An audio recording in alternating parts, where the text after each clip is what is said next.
Welcome back to Football Daily, where today we're talking about your club's worst signing. As you might be able to tell from the title, today is a slightly new format. That's right, it's not a ranking. Or at least it's not exactly a ranking. It's still along a similar path, isn't it? Earlier this week, I asked for your opinions on your club's worst transfer this season. Loads of you got in touch, hundreds of you got in touch, and I've picked a suggestion for each Premier League side. I'm then going to analyse the suggestion from the fan base and tell you whether I agree with them as a bad signing or disagree with them. I think they've actually been okay, or there might be another reason that I've put them in the disagree category. Should we crack on? First up, we got Arsenal then, and I think it's fair to say Arsenal fans were chipper when I put this out. We haven't had a single bad signing. Everybody's been absolutely tremendous. There was probably 2 or 3 suggestions for this guy, Matt Turner. Now, this is a tough one, isn't it, Matt Turner? Because he's only really a backup goalkeeper. And I can see why he was getting suggestions because, quite frankly, nobody else has been bad. The summer recruitment, the January recruitment has been nothing short of sensational. So as for Matt Turner, as I said, a backup goalkeeper, but he is 28. You know, he's only conceded 4 goals in the games he's played. Plenty of clean sheets in there. I think 2 of those goals as well came against Sporting. I'm going to disagree he's been a bad signing. The issue is, with this video, that I was asking for the worst signing. And I think a few of these clubs simply haven't had any bad signings. So names like Matt Turner, who, although he hasn't been bad, has probably been the worst given the calibre of other signings, is slightly unfair, isn't it? So I'm going to put him in disagree just because I almost feel like Arsenal haven't had a single bad transfer this season. The next suggestion by you guys at home for Aston Villa was Robin Olsen. And look, he's 33 years old. They paid a fee for him to come in. He was really brought in as a cup goalkeeper to deputise and take some pressure off Emi Martinez. And you'd have to say in the cups, he cost Aston Villa. He cost them against Stevenage. I felt like he should have saved that final minute winner at the front post. And I feel like he cost them in the League Cup against Manchester United with the poor kick out. So you would have to say it's probably an agree for me anyway. Next suggestion for Bournemouth was Ryan Fredericks. And I have to say, when I was looking at the possibilities for Bournemouth and the suggestions for Bournemouth, quite a lot of their signings have done all right for the club. Ryan Fredericks was a free transfer. He hasn't played a full 90 for the club though. I don't know, can you put free transfers in bad moves? He hasn't really cost them anything because he hasn't played that much. Look, I'm going to put him in agree because he hasn't lit the world on fire, but I feel like it's a little bit harsh. The Brentford suggestion was the most expensive signing in the club's history. Keane Lewis Potter, a big old fee, sensational at championship level. I think it was 13 goals the season before last. Last season it was 12 goals. Comes to Brentford, record arrival, still only 22 years old. He has had problems with injuries, but just 300 minutes of football. It is a little bit disappointing. However, I just think at 22 years old, you can't say he was the worst signing or is the worst signing. I don't know. Maybe I'm being like too positive about these players, but he's not been a bad signing because Brentford are having a stunningly good season. It hasn't really impacted them. But again, a little bit like Arsenal, they haven't had too many bad transfers, so I can't really say anyone has been the worst. And do I think Keane Lewis Potter has been bad? He just hasn't really played enough to have an impact, but I think in the future he can play. He's young enough to have an impact on this club. Some of the other names that I'm going to put in the agree column later on, despite having played very little minutes, are older. You know, Keane Lewis Potter's still only 22. He's got time. Likewise, the Brighton suggestion of Billy Gilmour, I'm going to put in disagree, I think. Because, yes, he was £9 million. Yes, he's played very little football. I think just 2 Premier League starts. And, you know, De Zerbi's talked about him being a very exciting talent, but not quite being able and being ready enough to replace Caicedo and McAllister. And that's fine. That is fine. Brighton bought him as a strategic purchase for the future. If Caicedo was to move on, Billy Gilmour's ready to fill that space. He doesn't have to be a starter for 25, 30 games a season. So I don't think he's been a bad move. I can't remember who suggested this on my Twitter, so if it was you, I disagree. That brings us to Chelsea. Maybe 300 suggestions from their 622 signings said Pierre-Emerick Aubameyang. And this is, you know, I think this is a very obvious agree, isn't it? It feels like a natural fit in the agree column. I think it's just 1 Premier League goal. Obviously, he was brought in under a different manager, Thomas Tuchel. Tuchel? I apologise. Thomas Tuchel wanted him.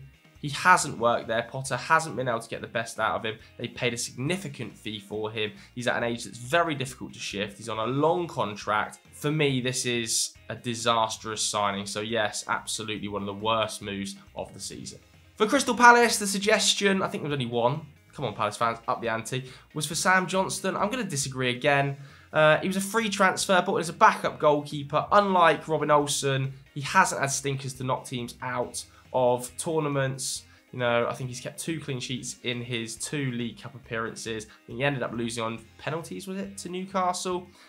For me, I'm just going to disagree. It's not been a bad move. Again, like Brentford, like Arsenal, not many of Palace's signings have been poor so far. Next up for Everton, pretty much all of the suggestions were for Neal Maupay, of course signed for £11 million from Brentford. I'm going to agree, just on the basis that it hasn't quite worked there. I don't think there is a particularly natural fit in this Sean Dyche system. I think it's 20 Premier League games, nearly 1,000 minutes, just the 1 goal. But I actually really like Neal Maupay. I think he can score goals in the right system. I just don't think Everton is the right fit.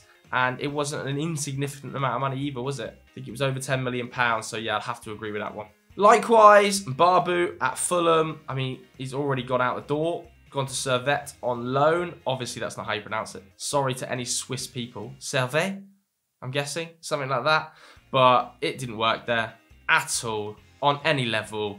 You know, they ended up playing Bobby Deckard over Reed at right back at times, instead of playing Babu there. Leeds fans, you know, there's a mixed bunch, and quite a lot of them were suggesting Ruta, who was only signed in January, so I'm going to disagree with it off the bat because of the fact it is a January move. He's 20 years old. Yes, he's not a goal-scoring machine, as we saw when he was at Hoffenheim. I think his best season in the Bundesliga was 8 goals, but he's only 20 years old. It was a massive amount of money, a club record fee. I'm aware of that, but I disagree. It's been a bad signing because there's not a big enough pool to judge from. He might, over the next couple of months, score 2 or 3 goals that keep Leeds in the division. And that would be fine for his first 6 months at the club. Okay, next up, Leicester fans. There was lots of suggestions. I mean, there was quite a few for Wout Faes. It's an interesting one, this, because I've seen him play really well. I've seen him have really good games. But Leicester's defence has been a shambles throughout this season. You look at some of the performances Faes has put in.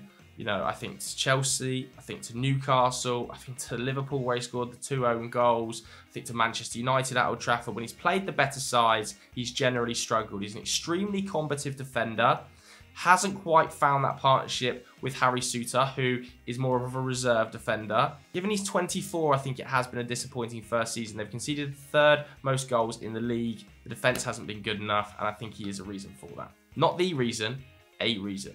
For Liverpool, all of the suggestions were Arthur. Very unlucky, but you have to agree with it. But he's just had so many injuries. He had an injury when he arrived. He had another injury. He just hasn't been able to get fit. It's harsh, but it's an agreement because it's a loan move. He's not young. Doesn't have a future at the club. You'd have to say agree. For Manchester City, it's Callum Phillips. And I think I'm going to agree with this one. Only based on this season, but he is 27 years old now. They did pay £45 million for him. Of course, he was injured in the build-up to the World Cup, but just 56 minutes of Premier League football. I think we all said on Football Daily at the time, where does he fit in to this City project? Because Rodri is there, is a similar age, and is maybe the best defensive midfielder, for a Pep Guardiola system anyway, in the world. He is the best on-ball defensive midfielder in the world. Of that, we have no doubt. So where does Callum Phillips fit? And he's struggled to find a fit. It hasn't really worked there. I think he will get more game time next season and will prove a lot of people wrong. He will be fine at Manchester City. But based on this season, I think it has been disappointing. So, Manchester City haven't made many poor signings. You could have potentially had Sergio Gomez in here from some of the other suggestions. I went for Callum Phillips, the more high-profile name, and I'm going to have to agree. Next up, we've got a very divisive figure in the world of football, Antony. Now, for me, I really like Antony. I think he gets way too much stick. Yes, he isn't a creator, and we've all seen the expected assists of 0.04, that would average out at an assist every 25 games or something like that, and that has to be improved. He must do better creatively, and I think he will. There's also a definite problem with him being too one-footed. I think he needs to work on his right foot, and that is something Erik ten Hag is going to have to coach him hard on. But he scored some massive goals for United this season. You think to the Arsenal goal, I think to the Barcelona goal straight away, I think to even the goal against Betis where it went to 2-1. That was a big moment for Manchester United because it allowed United to get up the field even more. It was a wonderful strike. I think that he's actually been okay, and at 23 I think there's lots of room to improve. I'm going to put it in disagree. That's probably a bit of Man United bias showing through, and I'm sure the comments right now are exploding. Likewise, I'm going to disagree with all the Newcastle fan suggestions of Anthony Gordon. Simply too early to tell. You know, he's only made one Premier League start. Yes, it was a big amount of money and he left Everton under a bit of a cloud, but every time I've watched him for the England under-21 setup, he's been maybe the best player on the pitch. There's definitely some talent there. Give him time. I'm going to disagree with the worst signing of the window. You know, I think players like maybe Matty Targett could have been a suggestion there. I didn't see any Newcastle fans suggesting his name. I know he's had significant injury problems, but he's 27 years old and he's played 400 minutes. I think that move to make that deal permanent now looks a little bit suspect when you're thinking we could sign another left back in the summer. Nottingham Forest, Emmanuel Dennis, slide that straight into the agree column. It's not worked on any level. £20 million. He's still only 25 years old, by the way, Emmanuel Dennis. But, you know, one Premier League goal. They've subsequently signed Chris Wood up front. Awaniyi's got more minutes than him up front. I think even Morgan Gibbs-White is preferred to him as a false nine. Brennan Johnson would probably play over him in that position. I think he'd probably even see Jesse Lingard play as a false nine, to be honest with you, over Emmanuel Dennis. It's clearly not worked. Yeah, I agree with it.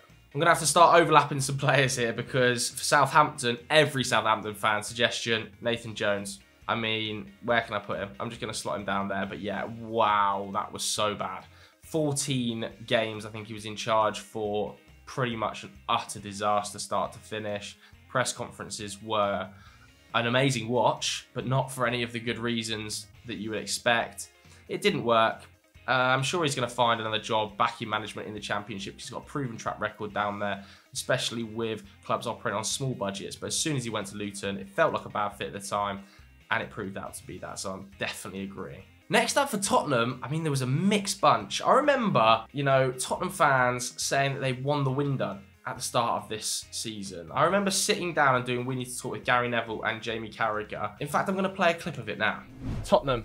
Straight in at A. Yeah, it's up there, yeah. We all know Conte's out here for another year, maybe one more after that. And I think he'll be thinking we want to really challenge Man City and Liverpool. I think he's said, they're the players I want out, and these are the players I want. And Tottenham have done it, and when do you ever see Tottenham get the business done before the first game of the season? It just doesn't happen. So I think he's put a bit of fear and shock into Daniel Levy and the people above him there.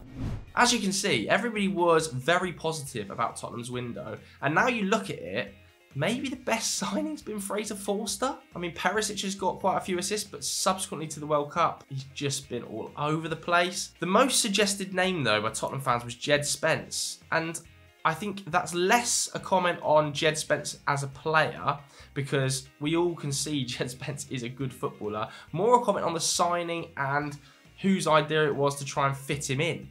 Because Conte clearly didn't want him. Emerson Royale was being played ahead of him. Matt Doherty has been played ahead of him. They brought Pedro Porro to the club. So what was the point on signing Jed Spence? It made no sense at the time. It still makes no sense now. You know, he's still so young that he's definitely going to have a Premier League career somewhere. But I'm going to agree, man. Like, Jed Spence is just... It was just such a bizarre move at the time, and it's proven out to be that. Next up, we've got Gianluca Scamacca. Again, I'm going to agree. I'm running out of space rapidly in this agree column here. But I spoke about this on Winners and Losers on Monday. If you haven't already watched that, go and give it a watch. Just totally wrong fit for David Moyes' system. He has had injury problems, of course, since he's been at the club, but I feel like David Moyes wants a striker who can really run the channels. He focuses heavily on his fitness stats. We saw the quotes and comments post-game against Aston Villa when Scamacca was left on the bench about his fitness data. He subsequently signed Danny Ings. I can see Scamacca leaving in the summer. I really can. And it was a big old fee. 3 goals I think he scored for them. For me, it's just not worked, and I don't think it's going to work as long as David Moyes is there. And finally, we've got Gonçalo Guedes, Wolves fans' #1 suggestion down there at the bottom. Obviously, I've slipped him straight into a Greek because he's already left the club. You know, like Mbabu, he's gone out to Benfica. He's actually started 4 Liga NOS games, but he was £35 million. He was not cheap. And over the years we've rated him at Football Daily, Wolves just cannot find a forward who scores goals. You know, a Premier League goal has not been scored by a Wolverhampton Wanderers striker in over a year. That's crazy. Guedes is gone, so I agree with the Wolves fan suggestions. So there we go. That was the agree-disagree format. I hope you enjoyed it. If you did enjoy it, leave some suggestions in the comments below about what I should do, agree or disagree on next time out. If you enjoyed this video as well, hit the like button, hit subscribe. Thanks very much for watching, everybody. We'll see you later.